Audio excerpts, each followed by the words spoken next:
ആരും കൊണ്ടൊരു കേസ് കൊടുത്തതല്ല, കോടതി സ്വമേധയാ കേസെടുക്കുകയായിരുന്നു. മന്ത്രി കസേരയിലേക്ക് കയറുന്നതിന് മുമ്പ് സത്യപ്രതിജ്ഞ എന്നൊരു പരിപാടിയുണ്ട്.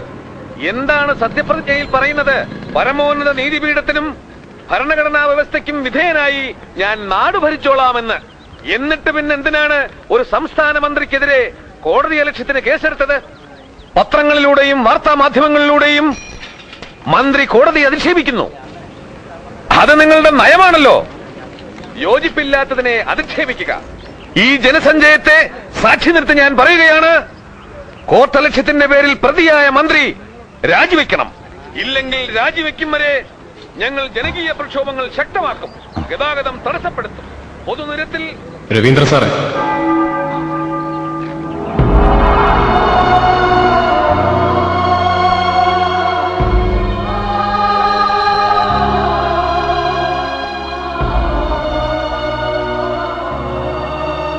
സാറ് പെൻഷൻ മേടിക്കാൻ ഇറങ്ങിയതാണല്ലേ? ഞാനിവിടെ നിന്ന് നേതാവിന്റെ പ്രസംഗം കേൾക്കുകയായിരുന്നു. സാറിന് പ്രശ്നം വല്ലതും മനസ്സിലായോ? ഇല്ലല്ലേ? സാറ് പണ്ടും ഇങ്ങനത്തെ കാര്യങ്ങളൊന്നും ശ്രദ്ധിക്കാറില്ലല്ലോ. ഒരു കണക്കിന് നോക്കിയാൽ സാറിന്റെ നയമാ ശരി. നാട്ടിൽ നടക്കുന്നൊന്നും ശ്രദ്ധിക്കാതെ സ്വന്തം പെൻഷൻ, സ്വന്തം വീട്, സ്വന്തം കാര്യം, സ്വന്തം സ്വന്തം സ്വന്തം. പക്ഷെ എന്നെപ്പോലെ ഒരാൾക്ക് അതിന് പറ്റില്ല. ആ നേതാവ് പറയുന്നത് കോർട്ടലക്ഷ്യത്തിന് കേസ് ചാർജ് ചെയ്ത മന്ത്രി രാജിവെക്കണം, രാജിവെച്ചില്ലെങ്കിൽ ജനകീയ സമരമുണ്ടാക്കി കേരള നാടിനെ സ്തംഭിപ്പിക്കുമെന്ന്. മന്ത്രി പറഞ്ഞ തെറ്റെന്താണെന്നറിയും? സ്വാശ്രയ കോളേജ് പ്രശ്നത്തിൽ വിധി പറയാൻ നിയോഗിക്കപ്പെട്ട ജഡ്ജി പരാതിക്കാരായ മാനേജ്മെന്റ് സുഹൃത്തുക്കളുടെ പഞ്ചനക്ഷത്ര ഹോട്ടലിൽ വിധി നിർണയത്തിന്റെ തലേന്ന് അവരുടെ സൽക്കാരം സ്വീകരിച്ചത് അപരാധമായി പോയെന്ന്.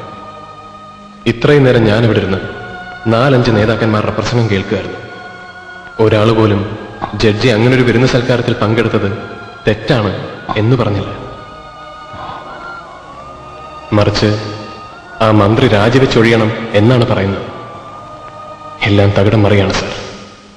അഴിമതി കാണിക്കുന്ന പോലീസ്, കൈക്കൂലി ചോദിച്ചു വാങ്ങിക്കുന്ന സർക്കാർ ജീവനക്കാർ, സംശയത്തിന് നിഴലിലേക്ക് നീങ്ങുന്ന നീതിന്യായ കോടതി.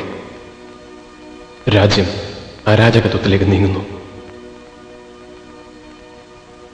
ഇപ്പോ അരാഷ്ട്രീയക്കാരനായ സാറിന് പോലും തോന്നില്ലേ ഞങ്ങൾ ഉണ്ടാക്കിയ പോലൊരു മുന്നേറ്റം ഈ നാടിന് ആവശ്യമായിരുന്നു എന്ന്?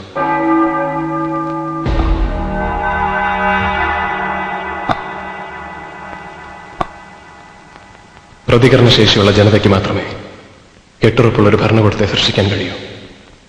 അതിക്രമങ്ങൾക്കെതിരെ പരാതി പറയല്ല വേണ്ടത്, ചോദ്യം ചെയ്യണം, കലാപമുണ്ടാക്കണം.